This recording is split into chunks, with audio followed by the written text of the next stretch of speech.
جبکہ جسٹس اطہر من اللہ صاحب نے کہا کہ سپریم کورٹ کے فیصلے کے بعد الیکشن کمیشن نے پاکستان تحریک انصاف کو سیاسی جماعت تسلیم کیا۔ انتخابی نشان واپس لینے سے سیاسی جماعت ختم تو نہیں ہو جاتی، سیاسی جماعت تو سیاسی جماعت رہتی ہے، ہاں وہ پارلیمانی جماعت رہتی ہے، یہ نہیں رہتی، یہ الگ معاملہ ہے۔ چیف جسٹس قاضی فائز عیسیٰ نے کہا کہ اگر پاکستان تحریک انصاف سیاسی جماعت ہے تو آزاد امیدوار تحریک انصاف سے الگ کیوں ہوئے؟ پاکستان تحریک انصاف کے امیدواروں نے آزاد ہو کر کیا خودکشی کی؟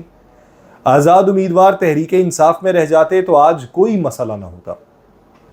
جسٹس جمال بندوخیل نے کہا کہ جس سیاسی جماعت نے انتخابات لڑنے کی زحمت ہی نہیں کی اسے مخصوص نشستیں کیسے مل سکتی ہیں؟ جبکہ جسٹس اطہر من اللہ صاحب نے ریمارکس دیے کہ ایک سیاسی جماعت کے لیے ایک ہی انتخابی نشان پر انتخابات لڑنا شرط نہیں ہے۔ چیف جسٹس قاضی فائز عیسیٰ صاحب نے فیصل صدیقی صاحب سے مکالمہ کرتے ہوئے کہا کہ آپ سنی اتحاد کے وکیل ہیں، پاکستان تحریک انصاف کے نہیں۔ آپ کے تحریک انصاف کے حق میں دلائل جو ہیں وہ مفاد کے ٹکراؤ میں آتے ہیں۔ سنی اتحاد کونسل سے تو انتخابی نشان واپس نہیں لیا گیا، آئین پر عمل نہ کر کے اس ملک کی دھجیاں اڑا دی گئی ہیں۔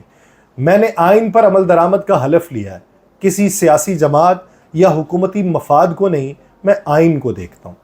اس موقع کے اوپر جسٹس جمال خان بندوخیل صاحب نے کہا کہ الیکشن کمیشن نے امیدواروں کو آزاد قرار دیا تو پھر آپ نے اپیل کیوں دائر نہیں کی؟ جس پر فیصل صدیقی صاحب نے کہا کہ اس سوال کا جواب جو ہے وہ سلمان اکرم راجہ صاحب دیں گے۔ چیف جسٹس قاضی فائز عیسیٰ صاحب نے ریمارکس کیے رولز سے آئین کو کنٹرول نہیں کیا جا سکتا۔ فیصل صدیقی صاحب نے کہا کہ جسٹس منصور علی شاہ صاحب نے کہا تھا کہ 80% لوگ آزاد ہو جاتے ہیں تو کیا 10% والی سیاسی جماعتوں کو ساری مخصوص نشستیں دے دیں گے؟ جس پر چیف جسٹس نے کہا جی بالکل، میں نہیں بلکہ آئین یہی کہتا ہے، کسی کی مرضی پر عمل نہیں ہو سکتا۔ یعنی انہوں نے اس دن کے جو ریمارکس تھے جسٹس منصور علی شاہ صاحب کے اس کو رد کیا چیف جسٹس قاضی فائز عیسیٰ صاحب نے۔ تو فیصل صدیقی صاحب نے کہا کہ عدالت فورٹریس آف ڈکشنری نہیں ہونی چاہیے، یہ فورٹریس نہیں بن جانا چاہیے صرف ڈکشنری کا۔ چیف جسٹس پاکستان نے کہا کہ جن ملکوں کا آپ حوالہ دے رہے ہیں نا ان کے آئین کل نہیں بنے، پاکستان کے آئین کو بنے 50 سال ہوئے اور اس کا حال کیا ہے؟ انگلستان میں لکھا ہوا آئین نہیں، تاریخ دیکھتے ہیں۔ چیف جسٹس نے کہا کہ تحریک انصاف کے صدر تھے، انہوں نے انتخابات کی تاریخ کیوں نہیں دی؟ پاکستان تحریک انصاف نے تو انتخابات رکوانے کی کوشش کی تھی، پاکستان تحریک انصاف نے لاہور ہائی کورٹ میں درخواست دائر کی تھی۔ جسٹس قاضی فائز عیسیٰ صاحب نے یہ بھی کہا کہ عمران خان وزیر اعظم تھے، انہوں نے انٹرا پارٹی انتخابات نہیں کرائے، کسی پر ایسے انگلیاں نہ اٹھائیں، سپریم کورٹ کا 3 رکنی بینچ انتخابات نہیں کرا سکا، ہم نے انتخابات کی تاریخ دلوائی تھی، آئین ہمارا زیادہ پرانا نہیں ہے، ہم اتنے ہوشیار ہیں کہ آئین سے ہٹ کر اپنی اصطلاح نکال لیں، مخصوص نشستوں سے متعلق آئین واضح ہے اور آئین سے ہٹ کر کوئی بھی جج جو ہے وہ فیصلہ نہیں دے سکتا۔ اس موقع کے اوپر چیف جسٹس قاضی فائز عیسیٰ صاحب نے یہ بھی کہا کہ پاکستان تحریک انصاف کو ہم نے کہا تھا کہ الیکشن نہ کرائیں، عمران خان وزیر اعظم تھے، پی ٹی آئی کی منت کی تھی الیکشن کمیشن نے کہ انتخابات کرا لیں، اور 8.5 لاکھ تحریک انصاف کے ممبران کا حق کہاں پر گیا؟